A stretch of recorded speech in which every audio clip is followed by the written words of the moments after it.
ಇವತ್ತು ಯೂರಿನ್ ಥೆರಪಿಯಿಂದ ನೋಡಿ, ಮೂತ್ರ ಚಿಕಿತ್ಸೆಯಿಂದ ಒಂದು ಅದ್ಭುತವಾದ ವಿಷಯ ತಿಳ್ಕೊಳ್ಳೋಣ. ಏನಂತಂದ್ರೆ, ಮೂತ್ರ ಚಿಕಿತ್ಸಾ ವಿಧ ಫಲಿತಗಳು ಕೊಡುತ್ತೆ ಅಂತ ನಾವು ತಿಳ್ಕೊಳ್ಳೋದು. ಅದಕ್ಕೆ ಸಮಗ್ರ ಜೀವನ ಶೈಲಿಯಲ್ಲಿ ಅನೇಕ ಪದ್ಧತಿಗಳು ತಿಳಿಸ್ಕೊಟ್ಟಿದ್ದೀವಿ. ಅದರಲ್ಲಿ ಭಾಗವಾಗಿ ಮೂತ್ರ ಚಿಕಿತ್ಸೆ ಅದ್ಭುತವಾದ ಪವಾಡವಾದ ವಿಷಯ. ಇದರಲ್ಲಿ ಏನಂದ್ರೆ, ಒಂದು ಒಂದು ಅಂದ್ರೆ ಒಂದು ಬಾಯ್, ಅವ್ರ ಹೆಸರು ಜಗನ್ ಅಂತ. ಒಂದು ಬಾಲಕ, ಅವ್ರ ಹೆಸರು ಜಗನ್. ಇವರು 10 ವರ್ಷ ಅಷ್ಟೇ ಇರೋದು. ಇವ್ರಿಗೆ ಇರುವಂಥದ್ದು ಏನಂತಂದ್ರೆ, ಇವ್ರಿಗೆ ಇರುವಂಥ ಸಮಸ್ಯೆ ಬುದ್ಧಿಮಾಂದ್ಯತೆ, ಅಂದ್ರೆ ಮಾನಸಿಕ ಕುಂಠಿತೆ ಅಂತ ಹೇಳ್ಬೋದು, ಬುದ್ಧಿಮಾಂದ್ಯತೆ ಅಂತ ಹೇಳ್ಬೋದು. ಈ ಬುದ್ಧಿಮಾಂದ್ಯತವನ್ನು ಅದು ಅವ್ರಿಗೆ ಯಾವ ರೀತಿಯಲ್ಲಿ ಬಂದಿದೆ? ಹುಟ್ಟಿದ ಸಮಯದಲ್ಲಿ ಅವ್ರಿಗೆ ಸೆರೆಬ್ರಲ್ ಪಾಲ್ಸಿ ಅಂತ ಒಂದು ವ್ಯಾಧಿ ಬಂದಿದೆ. ಓಕೆ, ಇದನ್ನು ಯಾವ ರೀತಿಯಲ್ಲಿ ಈ ಬುದ್ಧಿಮಾಂದ್ಯತವನ್ನು ಬಂದಿರೋದು ಸೆರೆಬ್ರಲ್ ಪಾಲ್ಸಿ ಅಂತ ಅದು ಈ ಬಾಲಕಿಗೆ ಬಂದಿರ್ತದೆ. ಅವನು ಯಾವ ರೀತಿಯಲ್ಲಿ ಹೋಗಲಾಡಿಸ್ಕೊಂಡಿದ್ದಾನೆ, ಓಕೆ, ಯಾವ ರೀತಿಯಲ್ಲಿ ಮೂತ್ರ ಚಿಕಿತ್ಸೆಯಿಂದ ಯಾವ ರೀತಿಯಲ್ಲಿ ಹೋಗಲಾಡಿಸಿ ಅಂತ ಅದು ಸ್ವಲ್ಪ ತಿಳ್ಕೊಂಡ್ರೆ ನಿಮಗೆ ಈ ಮಾಹಿತಿ ಉಪಯೋಗ ಆಗ್ಬೋದು. ನಿಮ್ಮ ಮನೆಯಲ್ಲಿ ಇಲ್ಲ ಇನ್ನು ಬೇರೆ ಯಾರಾದರೂ ಸಫರ್ ಆಗ್ತಾ ಇದ್ರೆ ಅವ್ರಿಗೆ ತಿಳಿಸ್ಕೊಡಿ ದಯವಿಟ್ಟು. ನೋಡಿ, ಇವ್ರ ಹೆಸರು, ಈ ಬಾಲಕ ಹೆಸರು ಜಗನ್ ಅಂತ. 10 ವರ್ಷ ಅಷ್ಟೇ. ಅವ್ರು ನಿಮ್ಯಾನ್ಸ್ ಹಾಸ್ಪಿಟಲ್ ಜಾಯ್ನ್ ಆಗಿರ್ತಾನೆ. 2005ರಲ್ಲಿ ಜಾಯ್ನ್ ಆಗಿರ್ತಾನೆ. ಅವನಿಗೆ ಏನಂತ ಕಂಡಿಡ್ತಾರೆ ಅಂದ್ರೆ, ಅಲ್ಲಿ ಇವ್ರಿಗೆ ಮೆಂಟಲ್ ರಿಟಾರ್ಡೇಷನ್ ಅಂದ್ರೆ ಬುದ್ಧಿಮಾಂದ್ಯತೆ ಆಗಿದೆ, ಸೆರೆಬ್ರಲ್ ಪಾಲ್ಸಿ ಅಂತ ಹುಟ್ಟಿದ ಸಮಯದಲ್ಲೇ, ಜನನ ಸಮಯದಲ್ಲೇ ಬಂದಿದೆ ಅಂತ ಹೇಳ್ತಾರೆ ಅವರು. ಇದರಲ್ಲಿ ಏನಂದ್ರೆ ಗೊತ್ತಾ, ಈ ರೀತಿಯಲ್ಲಿ ಬುದ್ಧಿಮಾಂದ್ಯತೆ ಆಗಿರುವಂಥ ಆ ಮಕ್ಕಳಲ್ಲಿ ಅವ್ರಿಗೆ ಯಾವ ರೀತಿಯಲ್ಲಿ ಇರ್ತದೆ ಅಂದರೆ, ಕೂತ್ಕೊಳಕ್ಕಾಗಲ್ಲ, ನಿಂತ್ಕೊಳಕ್ಕಾಗಲ್ಲ, ನಡೆಯೋಕ್ಕಾಗಲ್ಲ, ಆಮೇಲೆ ಅವರ ಕಾಲುಗಳು ಕೈಗಳು ಜರ್ಸಕ್ಕಾಗಲ್ಲ, ಮೂವ್ ಮಾಡೋಕ್ಕೂ ಆಗಲ್ಲ.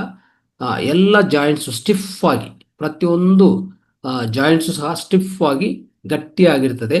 ಸೊ ಈ ರೀತಿಯಲ್ಲಿ ಮಾತಾಡೋಕ್ಕೂ ಆಗಲ್ಲ, ನೀರು ಕುಡಿಯೋಕ್ಕೂ ಆಗಲ್ಲ, ಅವರ ತಲೆ ಸ್ವಲ್ಪ ಈ ಕಡೆ ತಿರ್ಗಸೋಕ್ಕೂ ಆಗಲ್ಲ. ಸೊ ಇಂಥ ರೀತಿಯಲ್ಲಿ, ಆಮೇಲೆ ಅವನ ಕಣ್ಣು ಗುಡ್ಡುಗಳು ಸಹ ತಿರ್ಸಕ್ಕಾಗಲ್ಲ, ಯಾರನ್ನೂ ಕಂಡಿಡೋದಿಲ್ಲ, ತಂದೆ ತಾಯಿ ಯಾರಂತೂ ಕಂಡಿಡೋಕೆ ಸಾಧ್ಯವಿಲ್ಲ.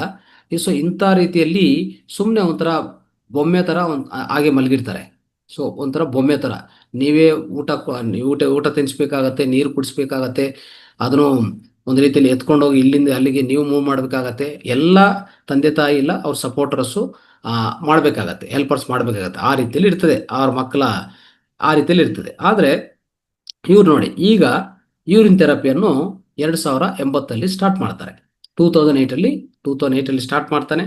ಒಂದು 45 ದಿವಸ ಯೂರಿನ್ ಥೆರಪಿ ಮಾಡಿಸಿರೋದು, ಅವರ ಯೂರಿನ್ ಅವನಿಗೆ ಕುಡಿಸೋದು.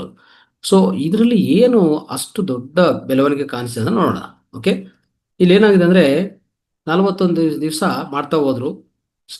ಯೂರಿನ್ ಥೆರಪಿ ಸ್ಟಾರ್ಟ್ ಮಾಡಿದ ಸ್ವಲ್ಪ ದಿವಸಕ್ಕೆ ಅವನು ಸಣ್ಣ ಸಣ್ಣ ವರ್ಡ್ಸ್ ಮಾತಾಡೋದು ಶುರು ಆಗಿದೆ. ಓಕೆ, 10 ವರ್ಷ ಆದಮೇಲೆ, ಅವನು ಹುಟ್ಟಿದ ಮೇಲೆ, ಜನ್ಮ ಆದಮೇಲೆ 10 ವರ್ಷ ಆದಮೇಲೆ ಈಗ ಸಣ್ಣ ಸಣ್ಣ ಪದಗಳು ಹೇಳೋದು ಸ್ಟಾರ್ಟ್ ಮಾಡಿದ ನೋಡಿ. ಮತ್ತೆ ಅವನ ಜಾಯಿಂಟ್ಸು, ಈ ಹ್ಯಾಂಡ್ಸಲ್ಲಿ ಅಂದರೆ ಕೈಯಲ್ಲಿ ಕಾಲಲ್ಲಿ ಇರೋ ಜಾಯಿಂಟ್ಸು ಸ್ವಲ್ಪ ಲೂಸ್ ಆಗೋದು ಸ್ಟಾರ್ಟ್ ಆಗಿದೆ. ಸ್ವಲ್ಪ ಮೂಮೆಂಟು, ಸ್ವಲ್ಪ ಕದಲಿಕೆ ಬಂದಿದೆ. ಮತ್ತೆ ಅವನ ತಲೆಯನ್ನು ಸ್ವಲ್ಪ ಎತ್ತಿ ಹೀಗೆ ನಿಲ್ಸೋಕ್ಕೆ ಪ್ರಯತ್ನ ಮಾಡಿದ್ದಾನೆ. ಓಕೆ, ಮತ್ತೆ ಸ್ವಲ್ಪ ಸೌಂಡ್ಗಳು ಮಾಡೋದು, ಅಂದರೆ ಯಾವ್ದೋ ಸೌಂಡಿಗೆ ಸ್ವಲ್ಪ ಯಾರನ್ನ ಒಬ್ಬ ಕೇಳಿ, ಯಾರನ್ನ ಸ್ವಲ್ಪ ಏನೋ ಸೌಂಡ್ ಮಾಡಿದರೆ ಅದಕ್ಕೂ ರೆಸ್ಪಾಂಡ್ ಮಾಡೋದಾಗಲಿ, ಅವನು ಅಂದರೆ ಯಾರನ್ನ ಅವ್ರನ್ನ ಕರೆದಿದ್ರೆ ಅಂತ ಇಟ್ಕೊಳ್ಳಿ, ಈ ರೀತಿಯಲ್ಲಿ ಅದಕ್ಕೆ ಮುಂಚೆ ತಲೆ ತಿರ್ಸೋಕ್ಕೂ ಆಗಲ್ಲ, ಈಗ ತಲೆ ತಿರ್ಸೋದಾಗಲಿ, ಸ್ವಲ್ಪ ಹೆಡ್ ಅಂದರೆ ತಲೆನ ಸ್ವಲ್ಪ ತಿರ್ಸೋದಾಗಲಿ, ಆ ರೀತಿಯಲ್ಲಿ ಮಾಡ್ತಾ ಹೋದ. ಅವನ ಕಣ್ಣು ಗುಡ್ಡುಗಳು ಸ್ವಲ್ಪ ಅದನ್ನು ಟರ್ನ್ ಮಾಡೋದಾಗಲಿ, ಪೇರೆಂಟ್ಸನ್ನು ಐಡೆಂಟಿಫೈ ಮಾಡೋದು ಸ್ಟಾರ್ಟ್ ಮಾಡಿದ್ದಾನೆ, ಪೇರೆಂಟ್ಸನ್ನು ಕಂಡುಹಿಡಿಯೋದು ಸ್ಟಾರ್ಟ್ ಮಾಡಿದ್ದಾನೆ. ಸೊ ಈ ರೀತಿಯಲ್ಲಿ ಅವನು ಅದಕ್ಕೆ ಮುಂಚೆ ಗ್ಲಾಸ್ ಇಟ್ಕೊಂಡು, ಕೈಯಲ್ಲಿ ಗ್ಲಾಸ್ ಇಟ್ಕೊಂಡು ನೀರು ಕುಡಿಯೋದಲ್ಲ, ಸಾಧ್ಯವೇ ಅಲ್ಲ ಈ ವ್ಯಾಧಿ ಬಂದರೆ. ಈಗ ಗ್ಲಾಸನ್ನು ಅದು ಫೋಟೋನು ನನ್ನ ಹತ್ರ ಇದೆ, ಆ ಗ್ಲಾಸನ್ನು ಕೈಯಲ್ಲಿ ಇಟ್ಕೊಂಡು ಆ ನೀರು ಅವನೇ ಕುಡಿಯೋದು ಸ್ಟಾರ್ಟ್ ಮಾಡಿದ್ದಾನೆ. ನೋಡಿದ್ರಾ, ಈ ರೀತಿಯಲ್ಲಿ ಆಗಿದೆ. ಸೊ ಈ ರೀತಿಯಲ್ಲಿ ಟ್ರೀಟ್ಮೆಂಟ್ 4 ತಿಂಗಳು ಕಂಟಿನ್ಯೂ ಮಾಡ್ತಾರೆ, ಮೂತ್ರ ಥೆರಪಿ. ಸೊ ಈಗ ತುಂಬ ಆ್ಯಕ್ಟಿವ್ ಆಗಿ, ಇಂಟೆಲಿಜೆಂಟ್ ಆಗಿ, ಸೊ ಚೆನ್ನಾಗಿ ಮಾತಾಡೋದು ಶುರು ಮಾಡಿದ್ದಾನೆ ಅಲ್ವಾ. ಸೊ ಆಮೇಲೆ ರಿಮೋಟ್ ಕಂಟ್ರೋಲ್ ತಗೊಂಡು ಅವನೇ ಟಿವಿಯನ್ನು ಆನ್ ಮಾಡ್ಕೊಳ್ಳೋಂಥ ರೀತಿ ಪರಿಸ್ಥಿತಿಗೆ ಬಂದಿದ್ದ. ಆರಾಮಾಗಿ ಅದ್ಭುತವಾದ ಜೀವನವನ್ನು ಸ್ಟಾರ್ಟ್ ಮಾಡಿದ. ಸೊ ಆ ರೀತಿಯಲ್ಲಿ ತುಂಬ ಆರೋಗ್ಯವಂತ ಆಗಿದ್ದಾನೆ ಈಗ. ಅಂದರೆ ನೀವು ಅರ್ಥ ಮಾಡ್ಕೋಬೋದು, ಮೂತ್ರ ಚಿಕಿತ್ಸೆ ಯಾವ ರೀತಿಯಲ್ಲಿ ಒಂದು ಬುದ್ಧಿಮಾಂದ್ಯತೆ ಅನ್ನೋದು ಕಾಪಾಡಿದೆ ಅಂತ, ಬುದ್ಧಿಮಾಂದ್ಯತೆಯನ್ನು ತೊಲಗಿಸಿದೆ ಅಂತ ನಾವು ಅರ್ಥ ಮಾಡ್ಕೋಬೋದು ಅಲ್ವಾ. ಸೊ ಇದು ಸ್ನೇಹಿತರೆ ಮೂತ್ರ ಚಿಕಿತ್ಸೆಯಿಂದ ಇಂಥ ಫಲಿತಗಳು ಅನುಭವಿಸಬಹುದು ಅಂತ ನಮಗೂ ಅರ್ಥ ಆಗ್ತಾ ಇದೆ. ಓಕೆ.